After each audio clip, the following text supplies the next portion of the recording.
Sa Batangas City, dinarayo ang isang restaurant dahil sa iba't ibang sabaw na kanilang hinahain. Best seller nila ang bulalo at lomi. Pero kung gusto mo ng sabaw na hatid ay kakaibang init sa katawan, subukan ang kanilang Soup No. 5. Ituturo sa atin ni Aldrin kung paano iluto ang Soup No. 5. Gagawa po tayo ng sabaw na pinagmamalaki po ng Batangas, ang Soup No. 5. Unang-una po, ang kailangan po natin ay button ball po, o sa madaling salita ay ari po ng baka. Kailangan din po natin ng butter, onion, luya, celery, asin, bitsin, sukal, suka, kasaba, para po pampalapot, and then fried garlic po, pang topping sa ibabaw. Una po, kukuha po tayo ng button ball, chachap lang po natin, pinakuluan na po para po mapalambot kagad. Ang pagpapakulo po nito ay inaabot po minsan ng 45 minutes po. Para mas malasa, sa butter igigisa ang sibuyas, luya, at celery. Pag okay na po ang ating ginigisa, susunod na po natin ang ginahit po natin na button ball. Tapos susunod na po natin ang tubig.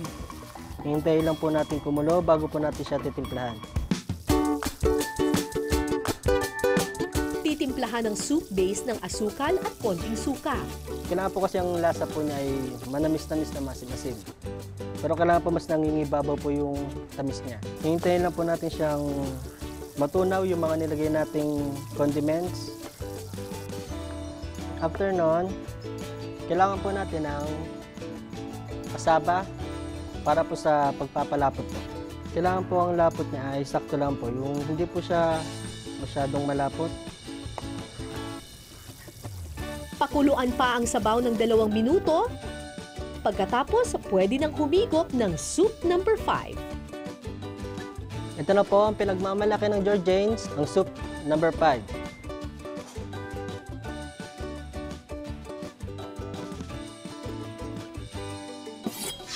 First time kong kakain ng Soup No. 5. O bat and balls, kung tawagin nila dito sa Batangas. Dahil literal na balls, gawa siya sa, ang sangkap niya, ang main na ingredient niya ay ari ng baka. Alright. Pero bago yan, trivia muna. Alam niyo ba kung bakit Soup No. 5 ang tawag sa Soup No. 5? Ang nagpauso ng dish na ito ay mga Chinese. So sa mga Chinese restaurants, ayaw kasi nilang sabihin dun sa mga customer na yung Soup No. 5 ay gawa sa alam mo na. So, naisip nila dahil ang Soup No. 1, 2, 3, and 4 ay beef, pork, chicken, and seafood. Ang Soup No. 5 ay gawa sa ari ng baka. Imbis na ilagay nila yung ingredient, ang nilagay na lang nila, Soup No. 5. Ang dami ko pang pasakali pero eto na! Titikman na natin. Okay. Ito, ano ba to? Bakit parang malapot yung sauce niya? Parang ayoko nang alamin kung ano-ano yung mga parting to. Ito na ba yung ano? Ayoko yan. Sige na, eto na. Bahala na.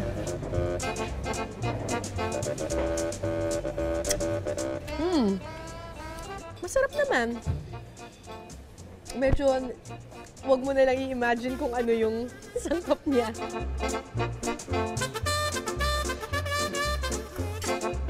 Medyo weird lang yung texture. Pero yung timpla is very good.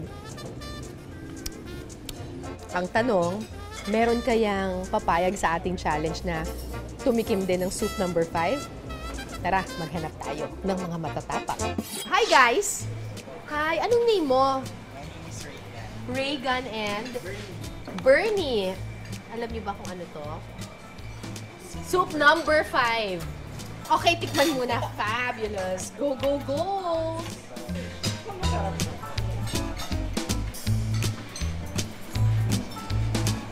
Sarap naman. Hindi, yung totoo. May after effect. Ikaw nga, Bernie, game.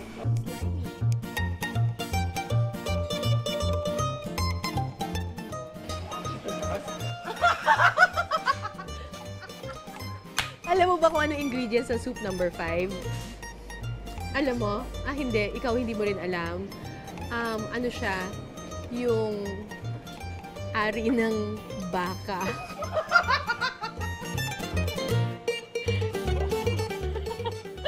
Dahil first time, so yun, medyo curious pa yung dila natin, yung paglasa.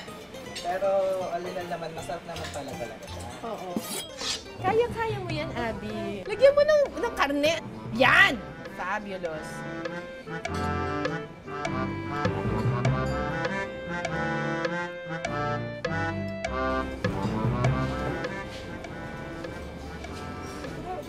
Oh, masarap naman. Alam niyo kung ano to? Ano siya? Ari ng baka. Hindi na tayo birthday.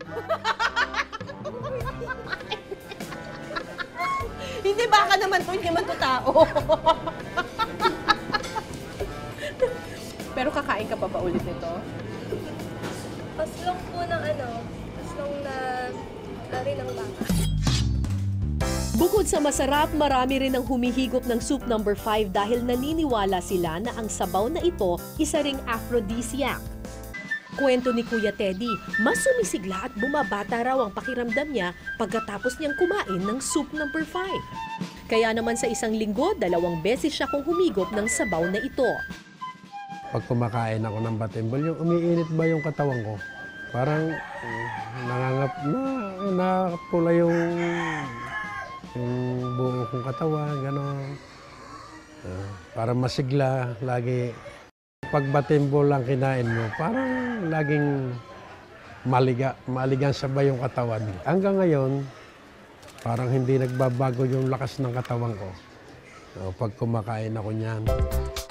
Pero ayon sa isang nutritionist, walang epekto ang pagkain ng soup number 5 para tumaas ang libido ng isang tao. Since ito ay galing din ulit sa animals, rich in protein ito. Kaya lang it's very, very high in cholesterol.